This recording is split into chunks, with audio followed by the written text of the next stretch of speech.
ఏం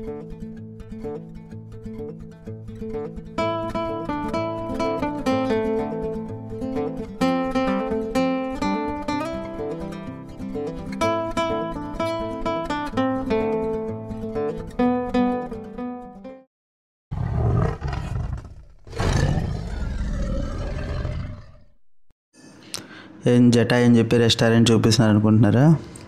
అదేం లేదు, ఇక్కడ తినేసి బయలుదేరదాం. హాయ్ ఎవ్రీవన్, ఇప్పుడు ఒక రెస్టారెంట్కి వచ్చాం కేరళలో. ఇది ఆల్మోస్ట్ కొట్టాయం దగ్గర అనుకుంటా. మీకు కేరళలో తెలుసు కదా, పరోటా, ఫిష్ కర్రీ తింటారు మార్నింగ్ బ్రేక్ఫాస్ట్. సో నేను కూడా ట్రై చేద్దామని చెప్పి, కానీ ఫిష్ కర్రీ కాదు, చికెన్ కర్రీ ఆర్డర్ చేసా. టేస్ట్ అయితే చాలా బాగుంది. నేను అసలు ఎప్పుడు పరోటా తిన్నా, కానీ ఒకసారి ట్రై చేద్దామని చెప్పి ట్రై చేశాను. క్రిస్పీగా ఉంది, బాగుంది. చికెన్ కర్రీ కూడా బాగుంది. ఇది యాక్చువల్గా నా మార్నింగ్ బ్రేక్ఫాస్ట్ ఇప్పుడు. సో యాక్చువల్గా ఊబర్ డ్రైవర్ చెప్పాడు యాక్చువల్గా బాగుంటుంది అని చెప్పి, సరే ఇక్కడికి వచ్చాం. కానీ టేస్ట్ అయితే బాగుంది. నేను అసలు పరోటానే తిన్నా కదా, కాకపోతే 3 పరోటాలు తినేసా.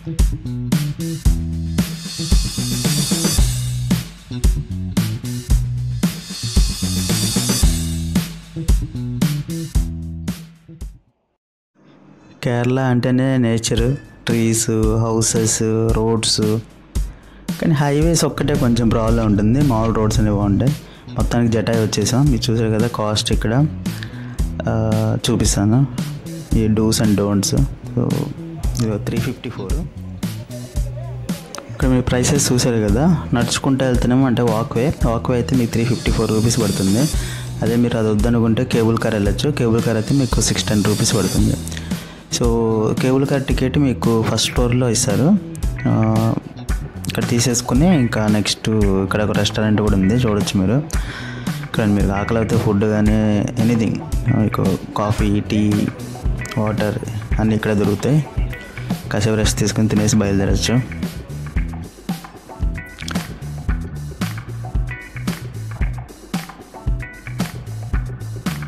వెళ్తున్నాం పైకి.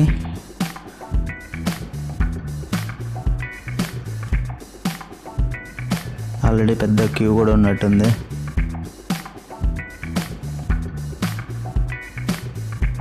నేను కేబుల్ కారు ఇంతకుముందు మలేషియాలో వెళ్ళాను, మళ్ళీ ఇదే సెకండ్ టైం వెళ్తాం. చూసారు కదా రష్, కానీ తొందరగా ఫాస్ట్గా అయిపోతుంది. ఎందుకంటే ఒక 4-5 చాలా ఉన్నాయి యాక్చువల్గా. నేనైతే ఇప్పుడు చూద్దాం. ఇప్పుడు గ్రీన్ కలర్ వస్తుంది మనకి. ఇలా వేరే కలర్స్ కూడా ఇందాక కొన్ని వెళ్ళినాయి. మొత్తం ఒక 4-5 కలర్స్ ఉన్నాయి. ఇప్పుడు చూసారు కదా, వైట్ కలరు, బ్లూ కలరు, ఇలా చాలా ఉన్నాయి యాక్చువల్గా. ఫాస్ట్గానే అయిపోతుంది, మీకు ఎక్కువ వెయిట్ చేయాల్సిన అవసరం కూడా లేదు.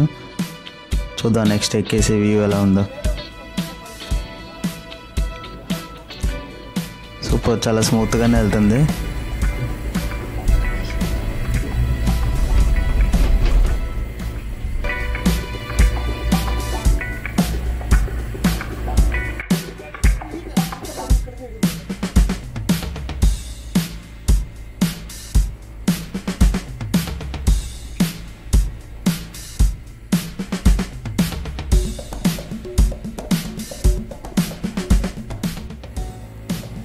అది చూసారు కదా, అదే హెలీప్యాడ్. నాకు తెలిసి ఎవరైనా విఐపీస్ వచ్చినప్పుడు ఇక్కడ దిగేసి డైరెక్ట్గా వెళ్ళి పైకి వెళ్ళిపోతారేమో.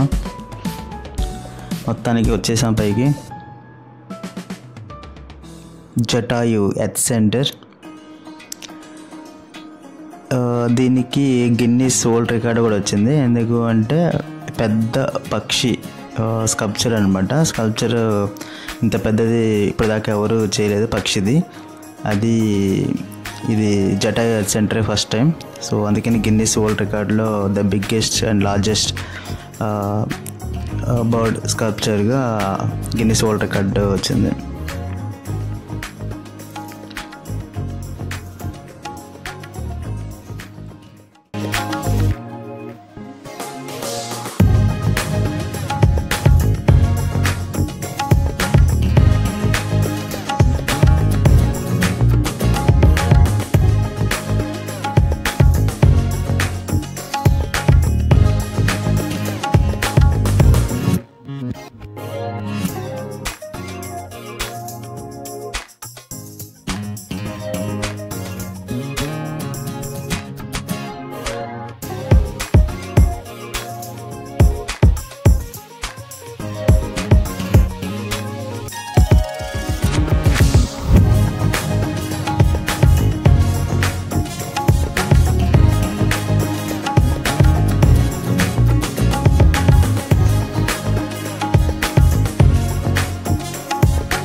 అక్కడ చూస్తున్నారు కదా, ఏదో టెంపుల్ ఉన్నట్టుంది. చూద్దాం అక్కడ ఏముందో.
ఇందా మనం చూసాం కదా, ఇదే ఆ టెంపుల్. ఇది రాముడు టెంపుల్ అంట. సో ఫ్రంట్ వ్యూ చూద్దాం.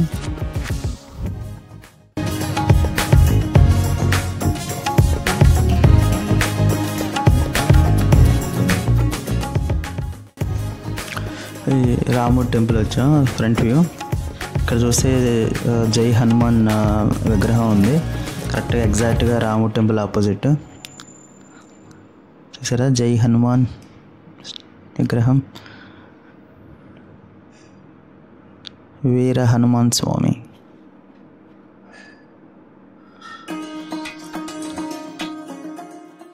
రాముడు టెంపుల్ క్లోజ్ చేసింది, అది గ్లాస్ నుంచి మనం చూడొచ్చు. సూపర్ ఉంది అసలు. నేను వీడియో తీయడానికి అడిగాను, కాకపోతే వాళ్ళు పర్మిషన్ ఇవ్వలేదు, కానీ చాలా బాగుంది. జస్ట్ మీరు క్లోజ్గా వెళ్ళి అక్కడ గ్లాస్ ఉంటుంది, గ్లాస్ లోపల నుంచి చూడొచ్చు.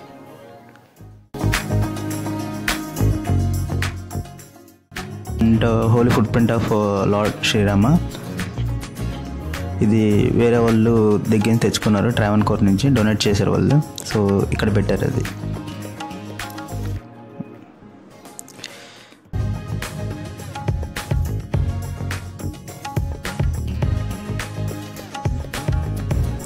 ఇదే రాముని పాదాలు, రాముని ఫుట్ ప్రింట్స్.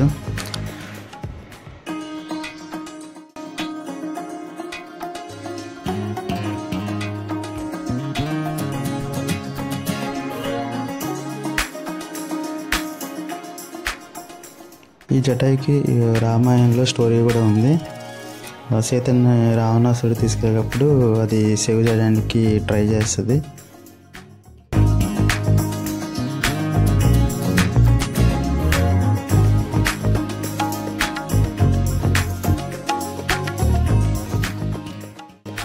రెస్ట్ రూమ్స్ కూడా చాలా క్లీన్గా ఉన్నాయి, నైస్.